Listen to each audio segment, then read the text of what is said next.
자식 다 소용없다는 말이 있죠. 그게 딱 제 이야기인 것 같아요. 돌이켜보면 모든 일의 시작은 남편이 세상을 떠나면서부터였습니다. 절대 자식 놈들에게 재산을 일찍 나눠주지만 해. 그게 갑자기 무슨 말이에요? 여보, 그러라면 그런 줄 알아. 그게 내 원이야. 절대 자식들에게 재산을 일찍 나눠주지 말라고. 무역회사를 운영하며 악착같이 재산을 모았던 남편은 고생은 고생대로 했지만 정작 본인은 그 돈을 제대로 써보지도 못하고 세상을 훌쩍 떠났습니다. 그때는 남편의 말뜻을 온전히 이해하지 못했는데 이제는 조금이나마 알 것 같습니다. 저희 새아들들이 그 말이 옳다는 걸 몸소 증명해 보였으니까요. 엄마, 저예요. 권영이. 그래, 우리 장남. 오랜만이네. 그러게요. 그나저나 엄마, 여쭤볼 게 하나 있는데요. 저는 불안감에 살짝 긴장했습니다. 건영이가 이런 말을 꺼내면 보통은 돈 이야기였습니다. 그리고 제 예상은 한치의 오차도 없이 적중했습니다. 이번에 새로 시작한 사업이 조금 어려워졌어요. 아무래도 융통 자금이 필요할 것 같은데 엄마가 조금 도와주시면 안 될까요? 또 돈 이야기였습니다. 한숨이 절로 나왔습니다. 이번엔 또 얼마가 필요한데, 그러니 많이는 아니고 한 3천만 원 정도요. 3천이 많지 않다고. 사업하는 사람은 통이 커야죠. 아빠도 그러셨듯이요. 너희 아빠는 큰 통으로 돈을 벌어왔지만 영희 너는 오히려 까먹고 있잖니. 하고 싶은 말이 많았지만 생각해 보겠다고 한 후 전화를 끊었습니다. 하지만 끊기가 무섭게 다시 전화가 걸려왔습니다. 엄마, 저 건필이에요. 잘 지내시죠? 그래, 나는 잘 지낸다. 너는 어떠니? 세무사 일은 잘 돼가고. 그럭저럭이죠, 뭐. 근데 엄마, 요즘 경기가 너무 안 좋네요. 경기가 안 좋긴 하지. 그래서 무슨 일이니? 별건 아니고, 엄마. 재산 관리 어떻게 하고 계세요? 요즘 같은 때에는 전문가에게 맡기는 게 좋은데. 전문가? 무슨 전문가? 제가 아는 사람 중에 투자 전문가가 있는데 그분께 맡기면 수익도 많이 내고 안전하게 재산을 불릴 수 있어요. 투자? 나는 그런 거 잘 모른다. 그냥 은행에 넣어두는 게 제일 마음 편하지. 아, 엄마. 답답하게 좀 살지 마세요. 첫째 건영이, 둘째 건필. 두 사람 다 저에게 전화를 하면 돈 이야기만 해댔습니다. 그나마 저에게 위안을 주는 건 막내 건준이 뿐이었습니다. 엄마, 요즘 많이 힘드시죠? 제가 자주 찾아뵀어야 했는데 죄송해요. 무슨 말을 그렇게 하니? 전화해줘서 고맙다. 고맙긴요. 요즘 별일 없으시죠? 지난번에 설치한 냉장고랑 TV는 잘 쓰고 계세요. 그럼 누가 사준 건데? 건준이 너 닮아서 아주 쌩쌩하게 잘 돌아가. 다행이네요. 엄마, 그런데 큰형이랑 둘째 형은 요즘 어떻게 지낸대요? 그 둘? 어휴, 말도 마라. 왜요? 설마 또 전화해서 돈 이야기로 엄마 못 살게 군 건 아니죠. 말해 뭐하니 다들 돈도 돈이지만 나는 아예 얼굴이 돈으로 보이는 모양이다. 아, 진짜 이대로 두면 안 되겠어요. 제가 조만간 한마디 해야지. 아서라. 아니다. 형제끼리 싸워서는 안 되지. 내가 알아서 할 테니까 건준이 너는 내 와이프랑 예쁘게 잘 살기나 해. 막내 건준이는 집안에서 유일하게 저를 걱정해주는 아이였습니다. 반도체 회사에서 묵묵히 성실하게 일하는 녀석이었지만 자기라고 왜 힘들지 않겠어요. 그런데도 단 한 번도 돈 이야기를 하지 않고 오히려 저만 걱정해 주었습니다. 건영이, 건필이 제발 정신 좀 차려주면 좋을 텐데. 그러나 그런 저희 바람도 허사였습니다. 사건은 가족 모임에서 터졌습니다. 가족이 모인 이유는 제 생일을 기념하기 위해서였습니다. 오랜만에 가족들끼리 오붓한 시간을 보내고 싶었습니다. 장소는 한정식집 룸이었습니다. 제일 먼저 도착한 건 첫째 건영이와 그의 아내 미자였습니다. 뒤이어 둘째 건필이와 규영이 도착했죠. 엄마, 생신 축하드려요. 앞으로도 건강하세요. 건영이가 건성으로 말하며 선물 상자를 툭 내밀었습니다. 어머님, 생신 축하드려요. 이거 작은 선물인데 받으세요. 미자도 질세라 쇼핑백을 건넸습니다. 엄마, 저도 축하드려요. 만수무강하세요. 건필이도 딱딱한 얼굴로 선물 꾸러미를 내밀었습니다. 기영이는 옆에서 억지 미소를 지으며 고개를 꾸벅 숙였습니다. 한 가지 아쉬운 것은 건영이와 건필이 모두 선물만 준비했을 뿐 저에게 보내는 편지 한 장조차 없었다는 점이었습니다. 저는 녀석들의 생일마다 정성 들여 편지를 써주곤 했거든요. 하지만 내색하지 않았습니다. 다들 고맙다. 바쁠 텐데 내 생일 때문에 시간도 내주고. 그런데 저희 고맙다는 말은 허공으로 사라졌습니다. 두 아들 내외는 제 말을 듣지도 않고 자기들끼리 대화를 시작했으니까요. 시작은 건영이었습니다. 녀석은 왼팔에 찬 금시계를 일부러 테이블 위에 턱 올려놓더니 말했습니다.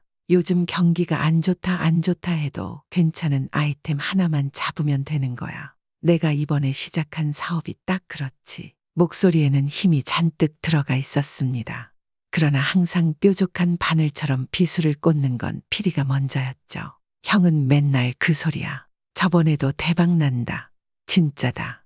하더니 결국 다 말아먹었잖아. 건필이가 콧방귀를 끼며 비꼬자 건영이의 얼굴이 울그락불그락 붉어졌습니다. 이번엔 진짜 다르다니까. 내가 얼마나 꼼꼼하게 알아보고 시작했는데. 이번 사업은 정부 지원까지 받는 거라 무조건 성공이야. 그 순간 첫째 며느리 미자가 기다렸다는 듯이 거들었습니다. 그럼 둘째 도련님께서는 맨날 책상 앞에만 계시니까 세상 물정을 잘 모르실 수도 있지만 요즘 세상이 얼마나 빠르게 변하는데요. 앞전만 해도 그렇잖아요. 그 밤에 누가 개업을 생각이나 했겠어요. 책상에만 앉아 있다는 말에 건필이의 표정이 굳어졌습니다. 사업 이야기는 나중에 하시고 그래서 형은 요즘 재테크 어떻게 하고 있어요? 저는 이번에 새로 나온 펀드 하나 들었는데 수익률이 꽤 괜찮더라고요. 건필이가 화제를 돌리자 규영이가 기다렸다는 듯이 입을 열었습니다. 일전에 말씀드린 건필씨 동창 펀드 매니저 있잖아요. 그 사람이 요즘 여의도에서 제일 잘 나가는 사람이에요. 우리는 초반에 거금을 투자한 덕분에 수익을 톡톡히 챙겼죠. 형님께서도 저희 말을 좀 귀 기울여 들으셨으면 좋았을 텐데요. 건필이는 작년 즈음 건영이에게 투자할 생각 없냐고 물었던 적이 있었죠. 그때 건영이는 콧방귀를 끼며 무시했었습니다. 결과는 이번에 고스란히 드러났죠. 건필이가 비꼬듯 말을 이었습니다. 형, 뭐 투자하는 거 있어? 맨날 사업한다고 엄마 돈만 까먹지 말고 재테크 좀 해. 건필이의 말에 건영이의 얼굴이 굳어졌습니다. 내가 알아서 할 테니까 걱정 마라. 너야말로 뒤통수 맞지 않게 조심해. 펀드 매니저 잘못 믿었다가 패가망신하는 수 있어. 형이야말로 그러다 큰일 나는 거 아니야. 내가 보기엔 형 하는 사업 전부 다 위험해 보이는데. 야, 너 지금 나 무시하는 거냐? 건영이의 목소리가 날카롭게 갈라졌습니다. 전부터 슬슬 기어오르길래 봐줬더니 어디서 함부로 짓거리냐. 경험이라면 형이 지금까지 줄줄이 말아먹은 사업들 얘기하는 거야. 형 그러다 나중에 우리가 받아야 할 엄마 재산까지 날릴까봐 무섭네. 뭐라고? 야, 너 지금 말 다 했어? 제 생일 축하는 온데간데 없고 두 형제 간의 신경전은 점점 격해지고 있었습니다. 말싸움이 더 거칠어질 무렵 마침내 문이 열리고 막내 건준이가 나타났습니다. 엄마, 생신 축하드려요. 늦어서 죄송해요. 자상한 건준이의 손에는 제가 좋아하는 수제 쿠키와 선물이 들려 있었습니다. 죄송하긴 일 때문에 바빴을 텐데 이렇게 얼굴 보여준 것만으로도 고맙다. 반가운 마음의 자리에서 일어나 건준이를 맞이했습니다. 그런데 녀석은 갑자기 저를 와락 끌어안더군요. 저희 낳아주시고 키워주셔서 감사해요. 엄마. 내 돈이 아니라 그저 부모라는 이유로 저를 사랑해주는 유일한 아들. 저도 모르게 코끝이 찡해지고 눈물이 핑 돌았습니다. 그런 건준이를 보며 형들이 좀 배웠으면 싶었지만 건영이와 건필이는 여전히 변함없었습니다. 근데 건준아, 너 요즘 회사 일은 어때? 괜찮아? 식사 자리가 어느 정도 무르익었을 때 건영이가 갑자기 다정한 척하며 묻더군요. 의아한 눈길로 건영이를 바라보았습니다. 저 녀석이 웬일로 동생 걱정을 다 하지? 응, 잘 다니고 있어. 형이야말로 요즘 어떻게 지내? 새로 시작한 사업은 잘 되고 있는 거야. 건준이는 생글생글 웃으며 대답했습니다. 어휴, 말도 마라. 요즘 경기가 너무 안 좋아서 죽을 맛이다. 그래도 이번 사업은 느낌이 좋아. 곧 좋은 소식 있을 거야. 건영이는 짐짓 여유로운 척 말했지만 표정에서는 불안한 기색이 역력했습니다. 형도 참 그렇게 맨날 위험한 사업만 하지 말고 이제 좀 안정적인 일을 찾아보는 건 어때? 건필이가 기회를 놓치지 않고 끼어들었습니다. 저는 속으로 저것들이 또 시작이구나 하고 생각했죠. 아니나 다를까 건영이가 발끈하며 대꾸했습니다. 안정적인 일, 너처럼 월급쟁이 노릇이나 하라고. 나는 그렇게 재미없게 못 산다. 재미 쫓다가 훅 간 사람들 많이 봤지. 에이, 자기는 무슨 그런 말을 해. 뭐, 아예 틀린 말은 아니긴 하지만 이 자식이. 그런데 아까부터 진짜 은근히 사람 무시하면서 말하네. 무시가 아니라 걱정돼서 그러는 거지. 이 자식이 말이면 다야. 건영이와 건필이는 또다시 티격태격하기 시작했습니다. 저는 그 모습을 지켜보며 씁쓸한 마음을 감출 수 없었습니다. 건영이는 짜증난다는 듯 인상을 찌푸리더니 이내 불쾌한 목소리로 말했습니다.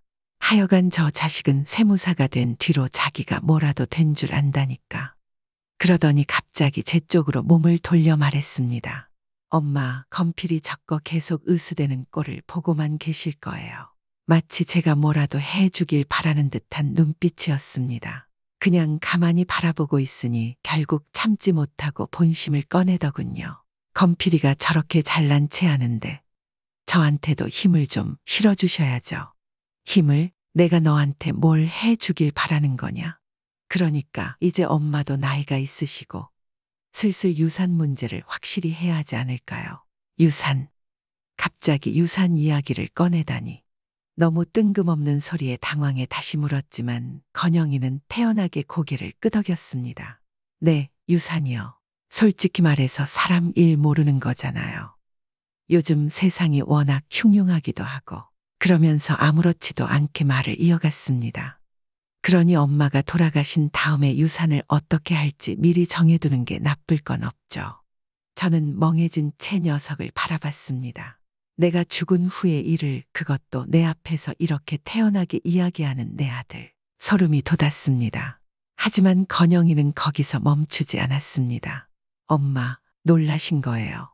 아니, 저도 이런 말 하는 게 편하진 않아요. 하지만 현실적으로 문제를 대처해야죠.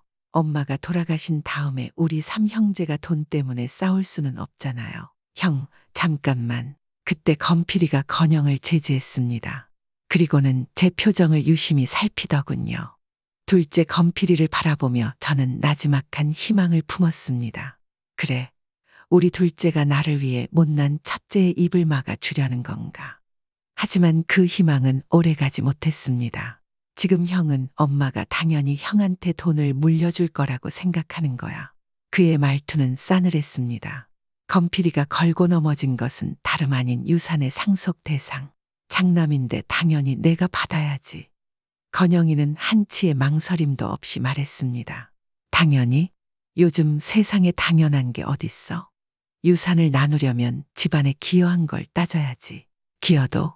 야, 최건필. 너 말하는 꼴 보니까 내가 엄마 유산을 받아야 한다는 소리 같은데. 잘 들었네. 그 말 맞아. 뭐라고? 아니, 솔직히 말해서 형이 지금까지 집 돈을 까먹으면 까먹었지 돈 한 푼 보탠 적 있어? 건영이의 얼굴이 일순간 굳어졌습니다. 반면에 나는 어땠냐고. 엄마 집 사줘, 차 사줘. 신경 쓴 게 한두 개가 아니야. 야, 누가 들으면 내 돈으로 다 산 줄 알겠다. 그건 엄마 돈으로 사려던 걸 내가 아는 사람한테 중개비 받으려고 멋대로 중간에 끼어든 거잖아. 어쨌든 그때도 형은 사업 핑계로 귀찮다고 빠졌었지. 이 자식이. 건영과 건필은 서로를 노려보며 팽팽하게 맞섰습니다. 그 둘 사이에 놓인 저는 속이 타들어가는 기분이었습니다. 멀쩡하게 살아있는 나를 두고 내가 죽은 후 유산을 누가 가질지 다투는 자식들을 보며 낙담이 되었습니다. 내가 자식들을 모두 잘못 키웠구나. 그때였습니다. 다들 제발 정신 좀 차려요. 자리에서 벌떡 일어나며 소리친 것은 막내 건준이었습니다. 그의 얼굴에는 분노가 가득했습니다. 첫째 형, 둘째 형, 둘 다 엄마 보기에 부끄럽지도 않아요. 엄마가 멀쩡히 살아 계시는데 눈앞에서 유산을 운운하는 게 지금 제정신이냐고요. 통렬한 막내의 외침이었습니다. 저는 서글픔이 가득한 눈으로 건준이를 바라보았습니다. 건준이는 그런 제 얼굴을 보더니 이를 꽉 깨물고 말했습니다. 오늘은 엄마 생신이에요. 생일날 이딴 소리를 하는 자식들이 어디 있냐고요. 건준이의 목소리가 울려 퍼졌습니다. 그의 말이 모두에게 당연하게 들렸지만 정작 들어야 할 건영과 건필은 여전히 타당하지 않다는 얼굴이었습니다. 뭐야, 임마? 너는 뭔데 끼어들어? 건영이 인상을 쓰며 쏘아붙였습니다. 어디 형들이 이야기하고 있는데 막내가 말이야. 하지만 건준이는 전혀 기죽지 않은 채 단호하게 말했습니다. 그럼 계속 이야기하세요. 나는 엄마 모시고 산책 다녀올 테니까. 그러더니 성큼성큼 다가와 제 손을 잡았습니다. 나가요, 엄마. 더 이상 마음 고생하지 마시고요. 그렇게 우리는 바깥으로 나왔습니다. 찬 공기가 폐를 가득 채웠습니다. 차갑고 서늘한 바람이 얼굴을 스치고 지나갔지만 그보다 더 아픈 것은 저를 돈으로만 보는 자식들의 태도였습니다. 엄마, 괜찮아요? 건준이가 조용하지만 단단한 목소리로 물었습니다. 그러면서 제 손을 부드럽게 감싸 쥐었습니다. 형들이 어쩌다 저렇게 변한 건지 모르겠어요. 어떻게 엄마 생일날까지 돈 이야기만 하고 서로 싸우기까지 하는지. 저는 묵묵히 고개를 끄덕였습니다. 품 안에 있을 때만 자식이라더니 다들 이제 훌쩍 커버리고 나니 어머니라는 존재가 우습게 보이는 거겠죠. 건영이와 건필이, 저 아이들도 어릴 때는 저러지 않았습니다. 엄마, 엄마 하며 제 곁에 붙어 다니고 세상 누구보다 저를 좋아하던 때가 있었습니다. 내가 자식 교육을 잘못 시킨 걸까? 저도 모르게 자조적으로 중얼거렸습니다. 건영이와 건필이가 저렇게 아나무인으로 구는 것이 부모인 제 탓인 것만 같았습니다. 그때였습니다. 셋째 며느리 선아가 부드러운 미소를 지으며 말했습니다. 녀석은 자기 남편인 건준이의 팔을 가만히 쓰다듬으며 조용히 말을 이었습니다. 무슨 말씀이세요, 어머니? 어머니 덕분에 저희 남편이 이렇게 멋진 사람으로 자란걸요. 어머니 아니었으면 저도 이런 사람이랑 행복하게 살지 못했을 거예요. 선아의 말에 저는 자연스럽게 미소를 지었습니다. 말이라도 그렇게 해주니 고맙다. 무슨 말씀이세요, 엄마? 엄마가 저희 곁에 이렇게 계신 것 자체가 좋아요. 아무것도 하지 않으셔도 같이 걷고 먹고 마시고 그저 저희를 바라보고만 계셔도 그 자체가 저희한테는 소중한 걸요. 소중하긴 어차피 다 늙은 노인인데. 그런 말씀 마시라니까요. 엄마는 존재 자체로 소중해요. 그날 건준이의 말이 저에게는 정말 큰 힘이 되었습니다.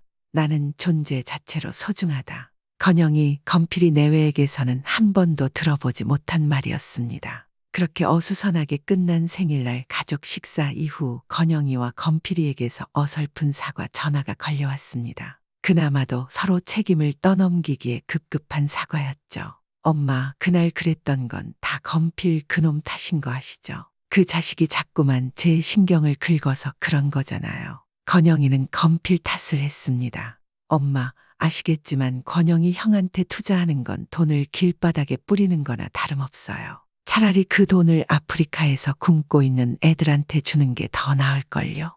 건필이는 여전히 건영이를 깎아내리며 자기 합리화에 바빴습니다. 파국으로 치닫던 형제의 갈등은 사과 전화를 받고 나서도 전혀 나아질 기미가 보이지 않았습니다. 곧 설날이 다가오는데 이 녀석들을 데리고 무사히 명절을 치를 수 있을지 걱정되었습니다. 그런데 사람 일이란 게 참 뜻대로 되지 않는다고 하더니 설 연휴가 시작되기 전날 저는 교통사고를 당하고 말았습니다. 외출 후 집으로 돌아오는 길이었습니다.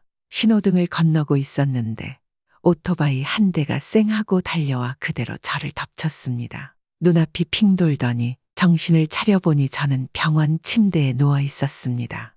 다행히 크게 다친 곳은 없었지만 넘어지면서 다리를 심하게 삐끗해 통증이 가라앉지 않았습니다. 인대가 많이 늘어났네요. 수술이 필요할 것 같습니다. 수술이라니. 의사의 말을 듣는 순간 눈앞이 캄캄해졌습니다. 나이 들어 수술대에 오른다는 것 자체가 두렵기도 했지만 그보다 더 걱정되는 것은 병원이었습니다. 남편이 세상을 떠난 곳, 그의 마지막을 지켜본 곳, 그 이후로 저는 병원에 대한 깊은 트라우마가 생겼습니다. 그래서 더더욱 혼자서는 병원에 있고 싶지 않았습니다. 그럼 보호자를 부르셔야겠네요. 네, 어차피 수술을 위해서는 보호자 동의가 필요하니까요. 최대한 빨리 와 달라고 해주십시오. 아드님이 세 분이나 있으시니까 든든하시겠어요. 그러나 제 마음은 든든하기는커녕 오히려 불안할 뿐이었습니다. 제일 먼저 연락한 것은 장남인 건영이었습니다. 건영아, 엄마 수술이 내일 오전 10시로 잡혔다. 내가 곁에 있어 줬으면 좋겠는데 시간 괜찮니? 저는 떨리는 목소리로 간곡히 부탁했습니다. 하지만 돌아온 대답은 차갑기만 했습니다. 엄마, 제가 지금 일이 너무 바빠서요. 이번에 새로 계약한 건 때문에 해외 출장도 가야 해서 정말 죄송해요. 순간 가슴이 덜컥 내려앉았습니다. 그럼 미자는 시간 좀 낼 수 없겠니? 미자도 이번에 친구들이랑 해외여행 가요. 차라리 건필이한테 부탁해 보시는 게 어때요? 그 자식, 지난번에도 자기가 집안에서 제일 효자라고 떠벌렸잖아요. 자기는 일 핑계를 대며 빠지고 아내는 여행을 간다더니 심지어 그 와중에도 건필이에 대한 적개심을 숨기지 않는 말투였습니다. 저는 건영이의 행동에 어이가 없었습니다. 그동안 부모 자식의 정으로 대해왔던 제 마음이 순식간에 싸늘하게 식어가는 기분이었습니다. 그래, 알았다. 너희 바쁜데 엄마가 무리한 부탁을 한 것 같구나. 다른 방법을 찾아볼게. 애써 담담한 척 말하며 전화를 끊었습니다. 그러나 떨리는 손과 불안한 마음은 감출 수 없었습니다. 어떻게 해야 하나? 한참 고민하던 저는 결국 둘째 건필이에게 전화를 걸었습니다. 자초지종을 설명한 뒤 본론을 꺼냈습니다. 그래서 말인데 건필아, 내 수술 날에 시간 좀 낼 수 있겠니? 너도 알다시피 내가 병원에 혼자 있는 걸 무서워하잖니. 엄마 말씀대로 제가 갈 수 있으면 좋긴 한데 중요한 미팅이 잡혀 있어서요. 어쩌죠? 건필이의 거절에 가슴이 철렁 내려앉았습니다. 그럼 규영이네 시간 좀 낼 수 없겠니? 주영이도 자기 동호회 사람들이랑 어디를 간다고 하더라고요. 동호회? 아, 엄마 그게. 건필아, 너 지금 진심이니? 엄마가 수술을 받는다니까. 엄마, 알죠? 무슨 큰 암 수술도 아니고 그냥 다리 수술이잖아요. 그 정도는 혼자. 엄마, 급한 전화가 와서 이따 다시 전화드릴게요. 건필이는 그렇게 말을 남기고는 전화를 끊어버렸습니다. 어떻게 내 자식들이 나한테 이럴 수 있지? 자기들이 돈이 필요할 때는 그렇게 달라붙더니 병실 창밖으로 보이는 어둑어둑한 하늘이 꼭 제 마음 같았습니다.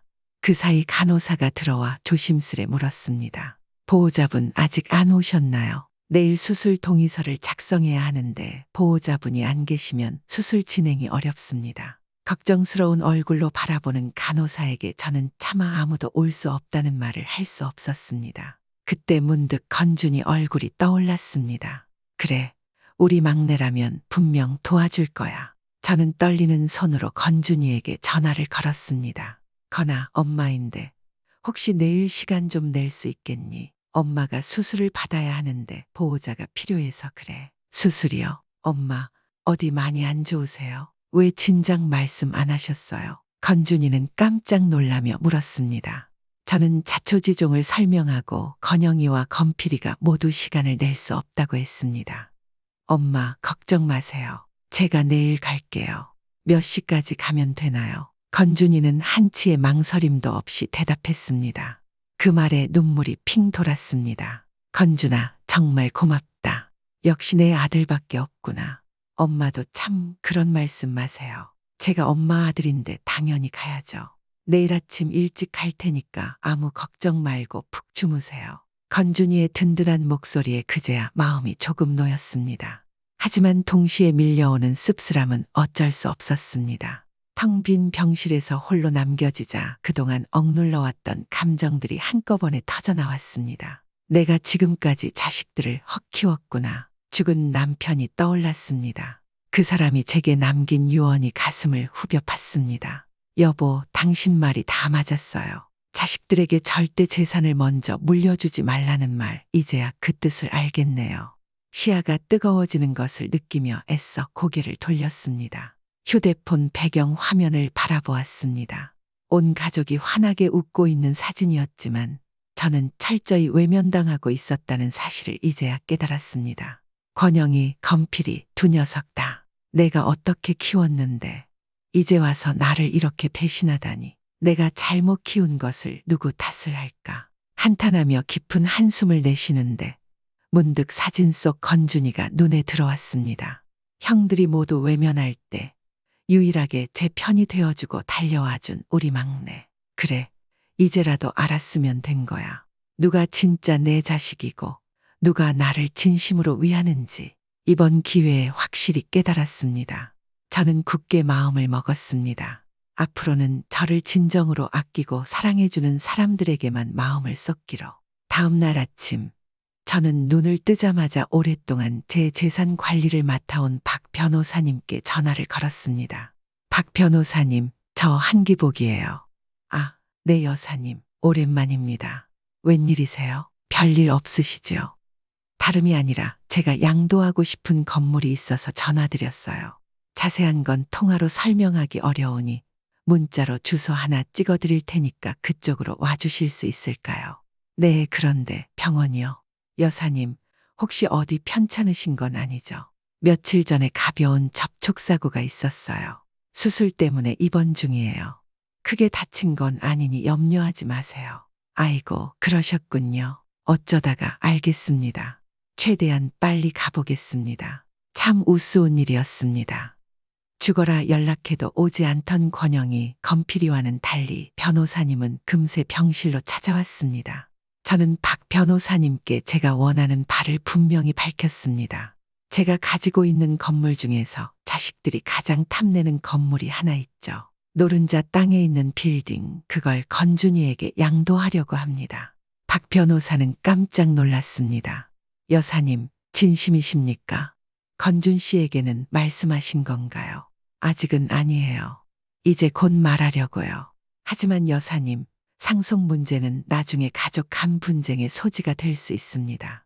먼저 자제분들과 상의를 해보시는 게 어떨까요? 아니, 괜찮아요. 이미 다 결정한 일이에요. 그리고 그 자식들 하는 짓을 보니 미리 말해봤자 득될 것도 없고 그냥 조용히 처리해주세요. 여사님 뜻이 그러시다면 알겠습니다. 대신 나중에라도 오해가 생기지 않도록 제가 최대한 깔끔하게 정리해 놓겠습니다. 중요한 일을 처리하고 나니 한시름 덜었습니다. 하지만 이제 건준이에게 이것을 어떻게 이야기할지가 문제였습니다. 그리고 마침내 건준이가 도착했습니다.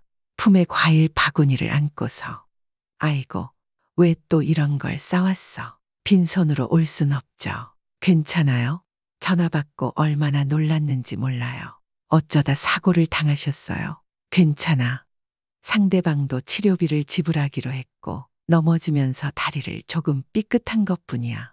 그나저나 건준아, 너 이렇게 와도 괜찮니? 오늘 일정은? 엄마 수술인데 뭐가 중요해요. 다 미뤄두고 왔죠. 건준이는 아무렇지도 않게 말했지만 저는 그 말이 왜 그렇게 고맙고도 미안하던지 눈시울이 뜨거워졌습니다. 그래, 우리 아들. 엄마는 정말 너밖에 없다. 내가 있어서 얼마나 다행인지 모르겠어. 왜 울어요, 엄마?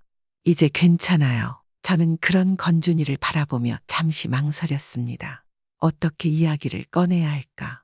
건준아, 엄마가 너한테 꼭 할 말이 있는데 잘 들어보렴. 뭔데요, 엄마? 무슨 일이 더 있는 거예요? 건준이는 진지한 얼굴로 저를 바라보았습니다. 저는 꿀꺽 침을 삼키고 천천히 말을 이어갔습니다. 실은 이번에 엄마가 앞으로 건물을 하나 양도할까 해. 네, 엄마, 그게 정말이에요. 그런데 갑자기 무슨 건물을 저한테. 건준이는 깜짝 놀라 눈을 동그랗게 떴습니다. 저는 차분하게 설명했습니다. 내 형들 하는 거 보니 도저히 안 되겠다 싶더라. 엄마 재산을 두고 자기들 속 챙기기에만 바쁘고 정작 엄마를 위하는 마음은 눈꼽만큼도 없잖니. 이번 기회에 확실하게 정리를 해야겠다 싶어서 말이야. 건준이는 말없이 저를 바라보았습니다. 얼굴에는 복잡한 감정이 스쳐갔습니다. 저는 혹시 녀석이 제 제안을 거절할까 걱정되었습니다. 그런데 건준이의 입에서 나온 말은 뜻밖이었습니다. 엄마, 지금 제일 중요한 건 엄마 수술이에요. 건물 같은 건 나중에 이야기하고 일단 수술 잘 받으시고 건강 회복하는 데만 집중하세요.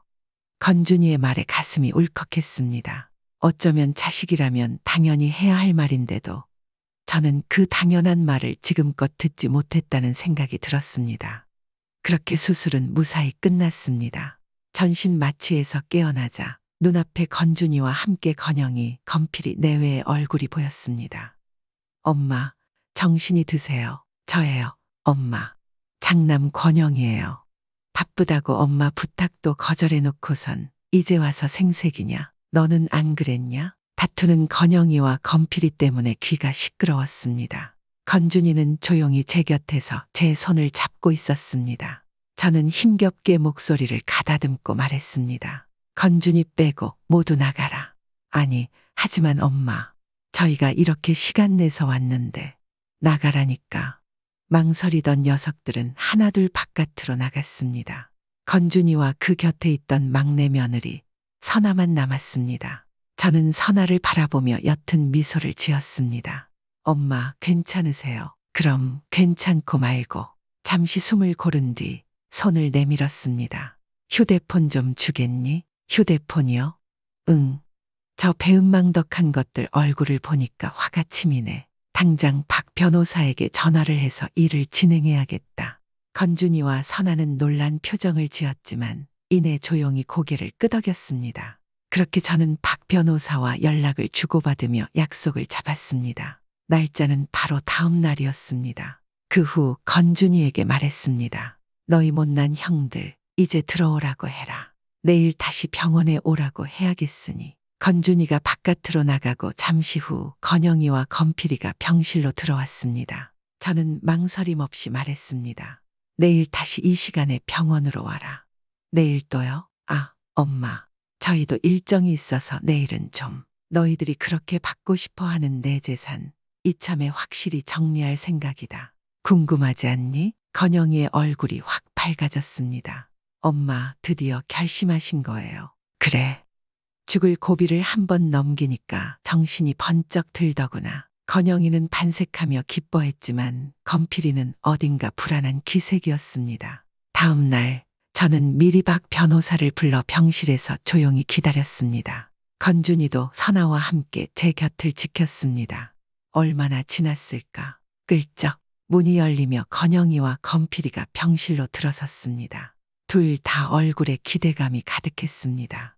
이제 곧 재산을 나눠받을 거라는 생각에 부풀어 있었겠죠. 그러나 그런 들뜬 기색은 박 변호사의 모습을 발견하는 순간 사라졌습니다. 제일 먼저 반응한 건 건필이었습니다. 엄마, 어떻게 된 거예요? 왜 저희한테 말도 없이 변호사님을 부르신 거예요? 건영이는 코웃음을 치며 건필이를 팔꿈치로 쳤습니다. 왜긴 어머니께서 우리한테 오늘 아예 유언장이라도 한 장 써주시려나 보지. 살아있는 엄마 앞에서 태연하게 유언장 운운하는 건영이를 보니 속에서 천불이 치밀어 올랐습니다. 박 변호사도 불쾌한 듯 인상을 찌푸렸습니다. 저는 깊이 숨을 들이마신 후 입을 열었습니다. 오늘 내가 너희를 왜 불렀다고 생각하니? 엄마, 당연한 걸 왜 또 물으세요? 어제 엄마 입으로 그러셨잖아요. 재산 관련해서 확실히 말씀해 주신다고. 그래, 맞다. 그런데 너희는 내가 따로 말한 것도 없는데 아주 기분이 좋아 보이는구나. 마치 내가 너희에게 재산이라도 나눠주기로 한 것처럼. 그야 저희도 눈치가 있잖아요. 그때 박 변호사가 입을 열었습니다. 오늘 사모님께서는 가지고 계신 건물 중 하나의 양도 의사를 밝히실 예정입니다. 건물 양도요? 건영이가 저를 바라보며 환하게 웃었습니다. 엄마, 정말 감사해요. 제가 맨날 말씀드렸던 그 노른자 땅 건물 맞죠? 정말 후회하지 않으시도록 잘 관리할게요. 그러나 박 변호사는 건영이의 말을 단호하게 잘랐습니다. 건물 양도를 받으시는 분은 도련님이 아니십니다. 뭐라고요? 건영이의 얼굴이 일그러졌습니다. 그 순간 이번에는 건필이가 환호성을 질렀습니다. 엄마, 역시 그러실 줄 알았어요. 우리 삼형제 중에 엄마 챙기는 건 저뿐이라는 거 이제 아셨군요. 하지만 이번에도 박 변호사는 조용히 고개를 저었습니다. 둘째 도련님도 아닙니다. 뭐라고요? 뭐라고? 당황한 둘의 시선이 이내 제 곁에서 조용히 서 있던 건준이에게 향했습니다.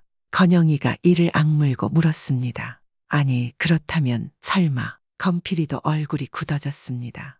건준이, 엄마, 건준이한테 건물을 주시겠다는 말씀이세요? 저는 조용히 고개를 끄덕였습니다. 그래, 맞다. 아니, 엄마. 뭐라고요? 아니나 다를까 건영이와 건필이는 즉각 반발했습니다. 그럼 우린요? 엄마, 장남하고 차남은 내버려 두고 막내만 챙기신다는 거예요. 맞아요. 엄마, 머리를 다치신 것도 아니면서 왜 이렇게 비정상적인 결정을 내리세요? 저는 차가운 시선으로 두 녀석을 바라보며 단호하게 말했습니다. 내가 비정상이라고.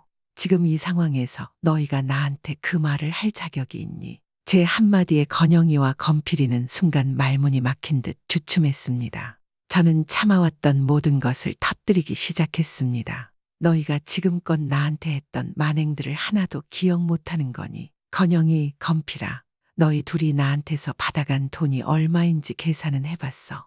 두 녀석은 당황한 표정으로 저를 바라봤습니다. 그런데도 내 수술날 얼굴 한 번 안 비춰? 그러고 나서 이제 와서 장남이고 차남이고 따지겠다고. 유일하게 나를 진짜 엄마로 생각하고 사랑하는 건 건준이뿐이니까. 엄마, 그건 시끄러워. 저는 단호하게 말을 잘랐습니다. 그리고 앞으로 너희에게 어떤 지원도 하지 않을 생각이니까 그렇게 알아둬. 제 말이 끝나기가 무섭게 건영이와 건필이의 얼굴이 새파래졌습니다. 예전 같았으면 너희를 호적에서 파버리고 싶었어. 저의 선언에 두 녀석의 눈이 커졌습니다. 둘 다 어쩔 줄 몰라 하며 발을 동동 굴렀습니다. 그때 박 변호사가 차분한 목소리로 설명을 덧붙였습니다. 들으신 대로 사모님께서는 정말 가능만 하다면 두 분을 호적에서 파셨을 겁니다. 하지만 아시다시피 호적을 파는 시대는 이미 지났죠. 대신 사모님께서는 두 분 앞으로 상속 예정이던 재산과 건물을 모두 백지화하셨습니다. 건영이와 건필이는 숨을 들이켰습니다. 모든 건물과 재산의 소유는 앞으로도 계속 사모님 명의로 유지될 겁니다. 단 곧 양도될 가장 가치 있는 건물을 제외하고요. 일이 이렇게까지 되자 사태의 심각성을 깨달은 첫째 며느리 미자와 둘째 며느리 규영이가 갑자기 생떼를 쓰기 시작했습니다. 어머니, 저희가 잘못했어요. 맞아요, 어머니. 하지만 이번 처사는 너무하신 거 아니에요. 막내 도련님만 챙기시고 저희는 찬밥 신세란 말이에요. 그런 둘의 얼굴을 보니 화가 치밀어 올랐습니다. 너무해? 저는 비웃음을 삼키며 냉소적으로 말했습니다. 내가 아프다고 병원에 와달라고 했을 때는 해외여행이고 동호회 모임이고 죄다 챙기느라 바빴던 것들이 이제 와서 너무하다고. 두 며느리는 머뭇거리며 아무 말도 하지 못했습니다. 좋아. 앞으로 너희가 진짜 찬밥 신세가 뭔지 똑똑히 알게 해줄 테니까 그렇게 알아둬. 저는 냉정하게 건영이를 바라보며 말했습니다. 건영이, 앞으로 너한테는 단 한 푼도 지원해 주지 않을 거야. 그리고 지금까지 내가 지원해줬던 돈, 내가 정해준 기한 내에 모두 갚아. 이자까지 쳐서. 하지만 엄마, 그 많은 돈을 어떻게 갚아요? 그러니까 애초에 그 많은 돈을 왜 빌렸니? 건영이는 아무 말도 하지 못했습니다. 그리고 저는 건필이를 바라보며 말했습니다. 건필아, 너도 들어. 내가 지금 임대료도 내지 않고 쓰고 있는 내 건물에 있는 사무실, 그동안 쓴 비용을 한 번에 지불하든지 아니면 당장 짐 챙겨서 나가. 엄마. 알았으니까 일단 진정하세요. 우리 차분하게 이야기를 좀 해보자고요. 차분할 시간은 진작에 지났다. 저는 두 녀석을 번갈아 바라보며 단호하게 말했다. 너희들 잘난 와이프들 말대로 찬밥만 줄 테니까 당장 내 말대로 하든지 아니면 나가. 설날을 코앞에 두고 벌어진 병실에서의 대정리. 마치 오랫동안 치우지 않은 캐캐 묵은 쓰레기를 깨끗이 치운 것처럼 제 정신이 맑아지는 기분이었습니다. 건영이와 건필이는 이후로도 계속 항의하며 불만을 쏟아냈지만 박 변호사가 미리 치밀하게 준비해둔 덕에 무리 없이 모든 문제를 해결할 수 있었습니다. 그렇게 모든 정리를 마친 뒤 저는 병원에서 조용히 회복에 집중했습니다. 며칠 후 담당 의사가 회진을 돌며 말했습니다. 수술 경과가 아주 좋습니다. 원하시면 외출하셔도 됩니다. 다리 회복이 예상보다 빠르게 진행되었고 아직 입원 기간이 끝나지는 않았지만 저는 의사 선생님의 허락을 받고 잠시 외출을 했습니다. 건준이 그리고 선아와 함께 가족다운 설을 보내고 싶었기 때문이었습니다. 선아가 정성껏 끓인 사골 국물을 한 숟갈 뜨는 순간 가슴이 푸근해지는 기분이 들었습니다. 엄마, 김치도 같이 드세요. 건준이가 직접 젓가락으로 김치를 집어 제 앞에 놓아주었습니다. 그 순간 지난 날이 떠올랐습니다. 저의 생일이든 명절이든 항상 건영이와 건필이 때문에 돈 이야기만 듣고 귀가 따가울 정도로 시끄러웠던 날들. 하지만 오늘은 달랐습니다. 건준이 내외와 함께하니 조용하고 마음도 한결 편했습니다. 그 사이에도 건영이와 건필이에게서는 끊임없이 연락이 왔습니다. 엄마, 제가 잘못했어요. 한 번만 용서해 주세요.